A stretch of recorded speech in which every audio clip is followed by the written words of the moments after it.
Miss Anstruther's Letters by Rose Macaulay. Miss Anstruther, whose life had been cut in two on the night of 10th of May 1941, so that she now felt herself a ghost, without attachments or habitation, neither of which she any longer desired, sat alone in the bed-sitting room she had taken, a small room littered with the grimy, broken and useless objects which she had salvaged from the burnt-out ruin round the corner. It was one of the many burnt-out ruins of that wild night when high explosives and incendiaries had rained on London and the water had run short. It was now a gaunt and roofless tomb, a pile of ashes and rubble and burnt, smashed beams. Where the floors of 12 flats had been, there was empty space. Miss Anstruther had, for the first few days, climbed up to what had been her flat, on what had been the third floor, swarming up pendant fragments of beams and broken girders, searching and scrabbling among ashes and rubble, but not finding what she sought, only here a pot, there a pan, sheltered from destruction by an overhanging slant of ceiling. Her marmalade for May had been there, and a little sugar and tea. The demolition men got the sugar and tea, but didn't care for marmalade, so Miss Anstruther got that. She didn't know what else went into those bulging dungaree pockets, and didn't really care, for she knew it would not be the thing she sought, for which even demolition men would have no use. The flames, which take anything, useless or not, had taken these, taken them and destroyed them like a ravaging mouse or an idiot child. After a few days the police had stopped Miss Anstruther from climbing up to her flat any more, since the building was scheduled as dangerous. She didn't much mind. She knew by then that what she looked for was gone for good. It was not among the massed debris on the basement floor, where piles of burnt, soaked and blackened fragments had fallen through 4 floors to lie in indistinguishable anonymity together. The tenant of the basement flat spent her days there, sorting and burrowing among the chaotic mass that had invaded her home from the dwellings of her co-tenants above. There were masses of paper, charred and black and damp, which had been books. Sometimes the basement tenant would call out to Miss Anstruther, "Here's a book, that'll be yours, Miss Anstruther," for it was believed in Mortimer House that most of the books contained in it were Miss Anstruther's, Miss Anstruther being something of a bookworm. But none of the books were any use now, merely drifts of burnt pages. Most of the pages were loose and scattered about the rubbish heaps. Miss Anstruther picked up one here and there and made out some words. "Yes," she would agree. "Yes, that was one of mine." The basement tenant, digging bravely away for her motoring trophy, said, "Is it one you wrote?" "I don't think so," said Miss Anstruther. "I don't think I can have—" She didn't really know what she might not have written in that burnt-out past, when she had sat and written this and that on the 3rd floor, looking out on green gardens. But she didn't think it could have been this, which was a page from Urquhart's translation of Rabelais. "Have you lost all your own?" the basement tenant asked, thinking about her motoring cups and how she must get at them before the demolition men did, for they were silver. "Everything," Miss Anstruther answered. "Everything. They don't matter." "I hope you had no precious manuscript," said the kind tenant. "Books you were writing and that?" "Yes," said Miss Anstruther, digging about among the rubble heaps. "Oh, yes. They're gone. They don't matter." She went on digging till twilight came. She was grimed from head to foot. Her only clothes were ruined. She stood knee-deep in drifts of burnt rubbish that had been carpets, beds, curtains, furniture, pictures, and books. The smoke that smouldered up from them made her cry and cough. What she looked for was not there. It was ashes. It was no more. She had not rescued it while she could. She had forgotten it. And now it was ashes. All but one torn, burnt corner of notepaper, which she picked up out of a battered saucepan belonging to the basement tenant.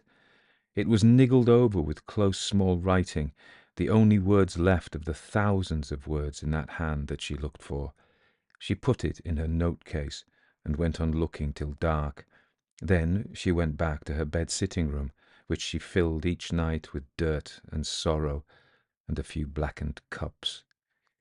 She knew at last that it was no use to look any more, so she went to bed and lay open-eyed through the short summer nights. She hoped each night that there would be another raid which should save her the trouble of going on living. But it seemed that the Luftwaffe had, for the moment, done. Each morning came, the day broke, and like a revenant, Miss Anstruther still haunted her ruins, where now the demolition men were at work, digging and sorting and pocketing as they worked. "I'll watch them close," said a policeman standing by. "I always hope I'll catch them at it, but they sneak into dark corners and stuff their pockets before you can look round." "They didn't ought," said the widow of a publican who had kept a little smashed pub on the corner. "They didn't ought to let 'em have those big pockets. It's not right. Poor people like us, who've lost all we had, to have what's left taken off us by them. It's not right." The policeman agreed that it was not right, but they were that crafty he couldn't catch them at it. Each night, as Miss Anstruther lay awake in her strange, littered, unhomely room, she lived again the blazing night that had cut her life in two. It had begun like other nights, with the wailing siren followed by the crashing guns, the rushing hiss of incendiaries over London, and the whining, howling pitching of bombs out of the sky onto the firelit city. A wild, blazing hell of a night. Miss Anstruther, whom bombs made restless, had gone down once or twice to the street door to look at the glowing furnace of London and exchange comments with the caretaker on the ground floor and with the two basement tenants. Then she had sat on the stairs, listening to the demon noise. Crashes shook Mortimer House, which was tall and slim and Edwardian, and swayed like a reed in the wind to near bombing. Miss Anstruther understood that this was a good sign, a sign that Mortimer House, unlike the characters ascribed to clients by fortune-tellers, would bend but not break. So she was quite surprised and shocked when, after a series of 3 close-at-hand screams and crashes, the 4th exploded, a giant earthquake against Mortimer House, and sent its whole front crashing down. Miss Anstruther, dazed and bruised from the hurtle of bricks and plaster flung at her head and choked with dust, hurried down the stairs, which were still there.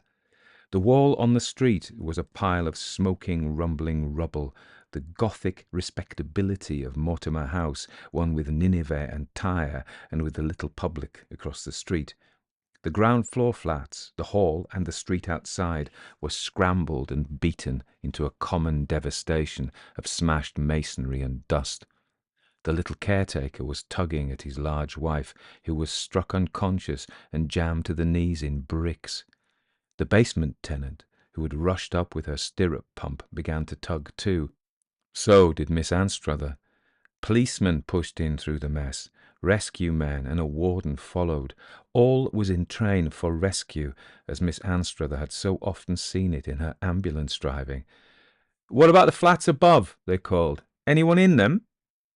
Only 2 of the flats above had been occupied, Miss Anstruther's at the back, Mrs. Cavendish's at the front. The rescuers rushed upstairs to investigate the fate of Mrs. Cavendish. "Why the devil," inquired the police, "wasn't everyone downstairs?" But the caretaker's wife, who had been downstairs, was unconscious and jammed, while Miss Anstruther, who had been upstairs, was neither. They hauled out the caretaker's wife and carried her to a waiting ambulance. "Everyone out of the building!" shouted the police. "Everyone out!" Miss Anstruther asked why. The police said there were to be no bloody whys. "Everyone out! The bloody gas pipes burst, and they're throwing down fire. The whole thing may go up in a bonfire before you can turn around." A bonfire, Miss Anstruther thought. If that's so, I must go up and save some things. She rushed up the stairs while the rescue men were in Mrs. Cavendish's flat.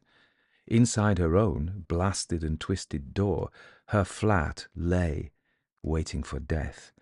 "God," muttered Miss Anstruther, "what shall I save?" She caught up a suitcase and furiously piled books into it. Herodotus, mathematical magic, some of the 20 volumes of Purchas's Pilgrims, the 8 little volumes of Walpole's letters, trivia, curiosities of literature, the 6 volumes of Boswell. Then, as the suitcase wouldn't shut, she turned out Boswell and substituted a china cow, a tiny walnut shell with tiny Mexicans behind the glass, a box with a mechanical bird that jumped out and sang, and a fountain pen. No use bothering with the big books or the pictures. Slinging the suitcase across her back, she caught up her portable wireless set and her typewriter, loped downstairs, placed her salvage on the piled wreckage at what had been the street door, and started up the stairs again. As she reached the first floor, there was a burst and a hissing, a huge psst, psst, and a rush of flame leaped over Mortimer House as the burst gas caught and sprang to heaven. Another fiery rose bursting into bloom to join that pandemonic red garden of night. 2 rescue men, carrying Mrs. Cavendish downstairs, met Miss Anstruther and pushed her back. "Clear out! Can't get up there again! It'll go up any minute!" It was at this moment that Miss Anstruther remembered the thing she wanted most, the thing she had forgotten while she gathered up things she wanted less. She cried, I must go up again. I must get something out. There's time." "Not a bloody second," one of them shouted at her, and pushed her back. She fought him. "Let me go. Oh, let me go. I tell you, I'm going up once more." On the landing above, a wall of flame leaped crackling to the ceiling. "Go up, be damned! Want to go through that?" They pulled her down with them to the ground floor. She ran out into the street shouting for a ladder. "Oh, God, where are the fire engines?" 100 fires, the water given out in some places, engines helpless. Everywhere buildings burning, museums, churches, hospitals, great shops, houses, blocks of flat, north, south, east, west, and centre. Such a raid never was. Miss Anstruther heeded none of it. With hell blazing and crashing round her, all she thought was, "I must get my letters. Oh, dear God, my letters!" She pushed again into the inferno, but again she was dragged back. "No one to go in there," said the police, for all human life was by now extricated. No one to go in. And Miss Anstruther's flat left to be consumed in the spreading storm of fire, which was to leave no rack behind. Everything was doomed. Furniture, books, pictures, china, clothes, manuscripts, silver, everything. All she thought of was the desk crammed with letters that should have been the first thing she saved. What had she saved instead? Her wireless, her typewriter, her suitcase full of books. Looking round, she saw that all 3 had gone from where she had put them down. Perhaps they were in the safe keeping of the police. More likely in the wholly unsafe keeping of some rescue squad man or private looter. Miss Anstruther cared little. She sat down on the wreckage of the road, sick and shaking, wholly bereft. The bombers departed, their job well done. Dawn came, dim and ashy, in a pall of smoke. The little burial garden was like a garden in a Vesuvian village, grey in its ash coat. The air choked with fine drifts of cinders. Mortimer House still burned, for no one had put it out. A grimy warden with a notebook asked Miss Anstruther, "Have you got anywhere to go?" "No," she said. "I shall stay here." "Better go to a rest centre," said the warden, wearily doing his job, not caring where anyone went, wondering what had happened in North Ealing, where he lived. Miss Anstruther stayed, watching the red ruins smouldering low. Sometime, she thought, it will be cool enough to go into. There followed the haunted, desperate days of search, which found nothing. Since silver and furniture had been wholly consumed, what hope for letters? There was no charred sliver of the old locked rosewood desk which had held them. The burning words were burnt, the lines running small and close and neat down the page, difficult to decipher, with the O's and A's never closed at the top, had run into a flaming void and would never be deciphered more. Miss Anstruther tried to recall them as she sat in the alien room. Shutting her eyes, she tried to see again the phrases that, once you had made them out, lit the page like stars. There had been many hundreds of letters, spread over 22 years. Last year, their writer had died. The letters were all that Miss Anstruther had left of him. She had not yet reread them. She had been waiting till she could do so without the devastation of unendurable weeping. They had lain there, a solace waiting for her when she could take it. Had she taken it, she could have recalled them better now. As it was, her memory held disjointed phrases. She couldn't piece them together. Light of my eyes, you are the sun and the moon and the stars to me. When I think of you, life becomes music, poetry, beauty, and I'm more than myself. It is what lovers have found in all the ages and no one has ever found before. The sun flickering through the beeches on your hair, and so on. As each phrase came back to her, it jabbed at her heart like a twisting bayonet. He would run over a list of places they'd seen together in the secret stolen travels of 20 years. The balcony where they dined at the Foy Inn, leaning over the green river, eating trout just caught in it. The little wild strawberries at Andorra la Vieja, the mountain pass that ran down to it from Aix, the winding road down into Seu d'Urgell and Spain, Lerida, Zaragoza, little mountain towns in the Pyrenees, Jaca, Saint-Jean-Pied-du-Port, the little harbour of Collioure with its painted boats, morning coffee out of red cups at Villefranche, tramping about France in a hot July, truffles in the Place at Périgueux, the stream that rushed steeply down the village street at Florac, the frogs croaking in the hills about it, the gorges of the Tarn, Rhodes with its spacious place and plane trees, the little walled town of Cordes with the inn courtyard, a jumble of sculptures, altar-pieces from the churches and ornaments from chateaux, Lisieux with ancient crazy floored inn, huge four-poster and preposterous little saint before the grandiose white temple in her honour had arisen on the hill outside the town, villages in the Haute-Savoy jumbled among mountain rocks over brawling streams, the motor bus over the Alps down into Susa and Italy, walking over the Amberley Downs, along the Dorset coast from Corfe to Lyme on 2 hot May days, with a night at Chidiock between, sauntering in Buckinghamshire, beech woods, boating off Buckler's Hard, climbing Dunkerry Beacon to Porlock, driving on a June afternoon over Kirkdale Pass, Baedeker starred places because we ought to see them, he wrote. I star them because we saw them together, and those stars light them up forever. Of this kind had been many of the letters that had been for the last year all Miss Anstruther had left, except memory of 22 years. There had been other letters about books he was reading, books she was writing, others about plans, politics, health, the weather, himself, herself, anything. I could have saved them, she kept thinking. I had the chance, but I saved a typewriter and a wireless set and some books and a walnut shell and a china cow, and even they are gone.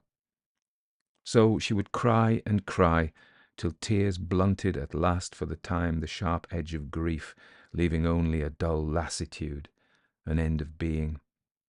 Sometimes she would take out and look at the charred corner of paper, which was now all she had of her lover. All that was legible of it was a line and a half of close small writing, the O's and A's open at the top.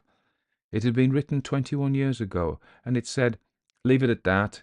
I know that you don't care twopence. If you did, you would—" The words, each time she looked at them, seemed to darken and obliterate a little more of the 20 years that had followed them, the years of the letters and the starred places and all they had had together. "You don't care twopence," he seemed to say still. "If you had cared twopence, you would have saved my letters, not your wireless and your typewriter and your china cow, least of all those little walnut Mexicans, which I know you never liked." Leave it at that. Oh, if instead of these words she had found light of my eyes, or I thinking of the balcony at Foix, she thought she could have gone on living. As it is, thought Miss Anstruther, as it is, I can't. Oh, my darling, I did care twopence. I did.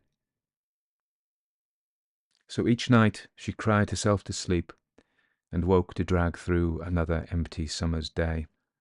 Later she took another flat. Life assembled itself about her again.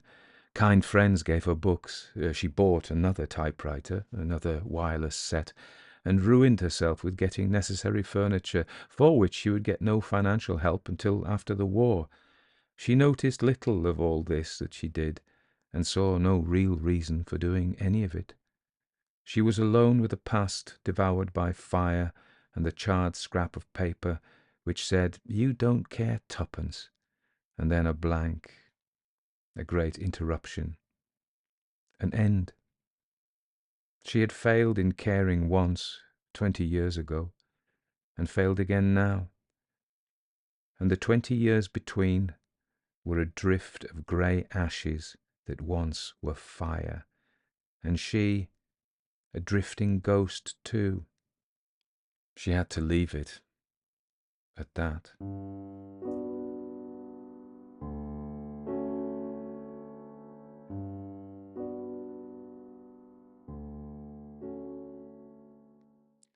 So that was Miss Anstruther's Letters by Dame Emily Rose Macaulay. I'm going to say something about her, but first I want to tell you something. You're crying, aren't you? You're still crying now. I'm going to make you cry more. I've cried. We're all going to cry. It was a very sad story, wasn't it? I got it from a volume called I got for £1 in a charity shop in Bridgnorth in Shropshire, as far as I recall, or it may have been in Chichester. I can't remember. I've been everywhere this year. So, Wave Me Goodbye, Stories of the Second World War, edited by Anne Boston, and it's Virago Modern Classics. And I tell you what, she's done a fantastic job of what we would call curating these stories. I've read a few stories from this book. So let me tell you something about Emily Rose Macaulay. She was born on the 1st of August 1881 in Rugby, Warwickshire, and she emerged as one of the most versatile and prolific British authors of the 20th century. She was the daughter of George Campbell Macaulay, a distinguished classical scholar. Rose was immersed in an intellectually stimulating and liberal-minded environment from her earliest years. This rich academic backdrop, coupled with the family's peripatetic lifestyle, including a formative period in Italy, laid the foundation for her cosmopolitan outlook and scholarly inclinations. So she was educated at the Oxford High School for Girls and later at Somerville College, Oxford. Macaulay's literary journey began with the publication of her first novel, Abbott's Verney, in 1906, which was a success. However, it was in the 1920s that marked her ascendancy in the literary world. This decade saw a remarkable outpouring of satirical novels, including Potterism, 1920, Dangerous Ages, 1921, Told by an Idiot, 1923. You may actually be thinking, yeah, that's right, it's just been told by an idiot.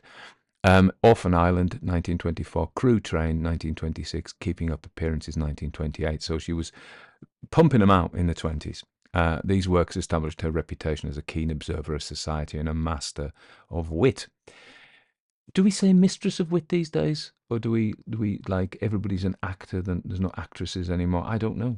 I don't want to transgress, but anyway, so the 1930s witnessed a shift in Macaulay's focus with a reduction in her novelistic output, but an increase in the quality and diversity of her work. She ventured into literary criticism with some religious elements in English literature, 1931. They were defeated, 1932. A study of the poet Robert Herrick, Gather Ye Rosebuds While You May. That isn't what it's called. This is one of his famous lines. Novels from this period, such as Going Abroad, 1934, showcased a maturing style and deepening themes. Macaulay's experiences during the London Blitz profoundly influenced her later works, most notably The World, My Wilderness, 1950, which explored the psychological aftermath of war. Her magnum opus, The Towers of Trebizond, she puts, which is now in Turkey. It was a Greek-speaking town mostly right until this time. 1956 blended her rekindled Anglican faith with her trademark wit and erudition, earning her the prestigious James Tate Black Memorial Prize. She was a travel writer. She produced books like They Went to Portugal, Fabled Shore. She authored, or she wrote, as we might say, 3 volumes of poetry. Contributions to British literature were recognised in 1958 when she was created Dame Commander, not Commandress, of the Order of the British Empire, mere months before her death in London on the 30th of October of the same year. So she was a pretty, it's what you find is a lot of these authors in their times, J.B. Priestley, for example, I was reading something of his, were mega in the decades when they were like household, they're like Stephen King, in fame, but gone the way. Anyway, let me say something about Miss Anstruther's letters. The first thing to say is she didn't write very many short stories, but she did this one. So, and this story was actually commissioned for a book called London Calling in 1942, and this was a book, an anthology of British writing intended for American publication following the United States entry into World War II. And one would guess that would be to kind of increase feelings of solidarity and resolution amongst the Americans, some of whom, a large proportion of or a large minority, had not wanted to get involved in the Second World War. So at this time when she wrote it, there's a man. Well, tell it the other way around. So it's significant. In 1939, her life took a tragic turn when she was involved in a serious car accident while driving her clandestine lover, Gerald O'Donovan. He was a married man. The crash left O'Donovan severely injured. So she's driven the car, she's crashed the car. Her lover is severely injured. Okay. So in May 1941, during one of the worst nights of the Blitz, her Marylebone flat was bombed and burnt out of existence, as she later described it. This devastating air raid destroyed not only her home, but also her extensive library and, most painfully, a collection of letters from O'Donovan. Their relationship had begun in the early 1920s and lasted for about 20 years and was kept in strictest secrecy due to O'Donovan's marital status. Now, you will be making moral judgments about that one way or the other. Some of you will be saying, yeah, it's fine. And others will be going, it's not on, particularly for a religious woman, a avowedly Christian woman. But her clandestine affair had significant consequences for Macaulay's spiritual life. It led her to distance herself from the Anglican Church, feeling that she no longer had a place within it due to her moral predicament, as she later expressed through a character in The Towers of Trebizond, 1956. The church met its Waterloo a few years later when I took up with adultery. So when she was writing this story, Miss Anstruther's letters, not long before her flat had been bombed and she'd lost all O'Donovan's letters to her, 20 years worth. So you see, it's she writes that, doesn't she? He was dying of cancer. He wasn't quite dead. That sounds very lacking in any feeling, the way I said that. But she must have been very conscious that he was to die. And it comes through, doesn't it? The emotion comes through. So there's a double bereavement. Not only is Miss Anstruther's lost her lover, and 20 years of her life, in a sense. And Macaulay was facing that as she wrote it. After he died, she then returned to the Anglican Church, and it became a really big part of her life. And remember, the whole premise of the church is to forgive those who repent. It seems that she did. It's very interesting. All these stories make me wonder, we can't tell the heart what to do. I've said that before. And when we fall in love with somebody, we can't help falling in love with them. I suppose we can help what we do about it, and that is the moral dilemma. But she wasn't married. I'm not making it okay for her, except maybe I am. I may be arguing her case a little bit. Um, it's not for me to make any moral judgments about him either. I don't know him. I don't know why he didn't leave his wife. I don't know. But it's interestingly, he'd said if you cared tuppence, which is sort of slightly manipulative. But then she says very poignantly, she did care tuppence. And that's it. And the other thought I have is a more poignant, generic thought is, where does the past go? Huh? So I used to kind of be a bit of I've written a story that kind of puts this view forward of the quantum hologram view of time, which is also kind of known as a similar view as the block universe, which is everything is contained. If time is just another dimension, as breadth and height and all those, there's three of them. So time becomes the fourth one, yeah.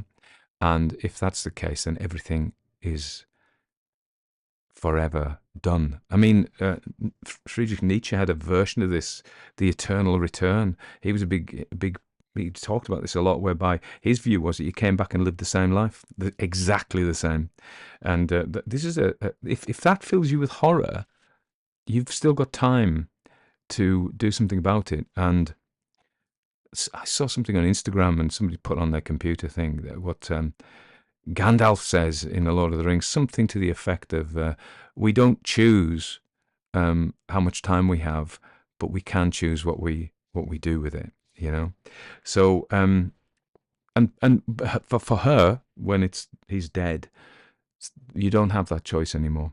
So yeah, I was saying I used to believe in the block universe, so everything was ever present. So the day my mother took me out in the pram and I got sunburnt in a long, long time ago, is still there in some sense. D-Day, 1944, is still there in some sense.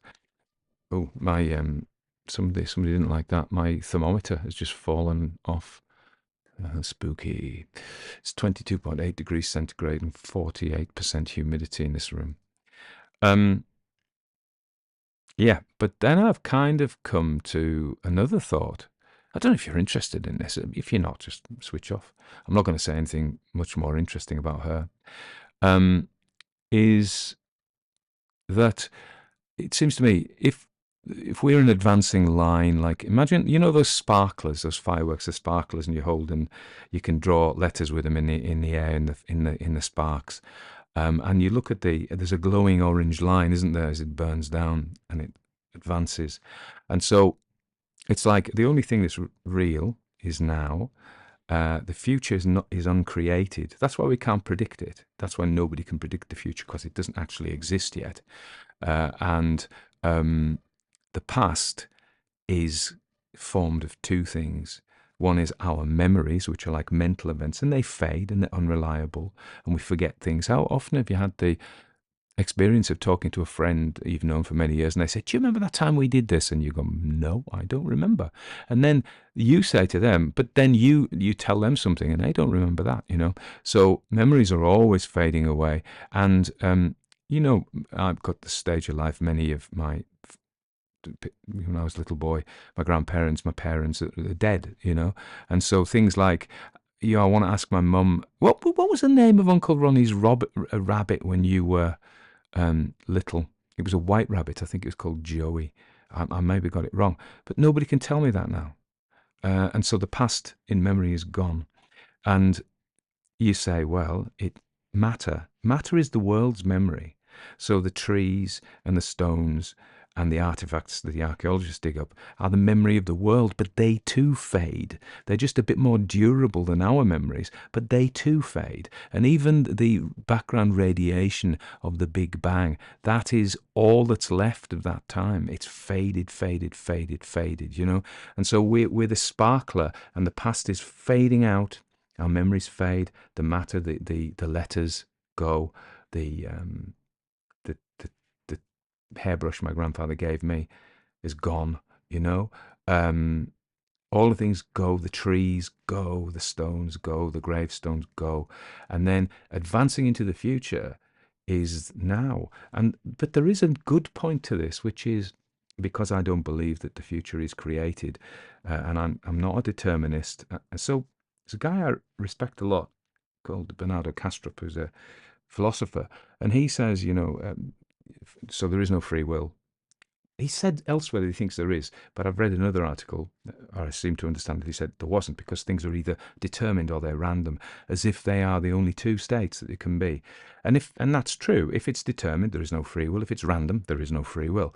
But what if there's a third option, which is creativity? What if the future is uncreated and we and the rest of the creatures and God, maybe mostly God, who we are living in Him, new things are created that are not foreseen. So I've just removed omniscience from God there. He doesn't know what's in the future. What I'm saying is he doesn't know what's in the future. That's quite a Gnostic view, actually. The view that God does not know some things. Does not know himself, actually. Anyway, I've rambled a little bit there, but it was all related to her loss and that terrible, poignant sense of loss. It's suggesting that what's lost is lost forever, which is really sad. But it's also, the way I've put it, is offering the potential of free will and creativity to create new things in the future. Well, if you were set you off crying, now you're probably depressed. I didn't mean to do any of that, but that's literature for you, isn't it? You read a good spy story or a science fiction story, you don't feel like this. But this serious literature stuff, it gets you down.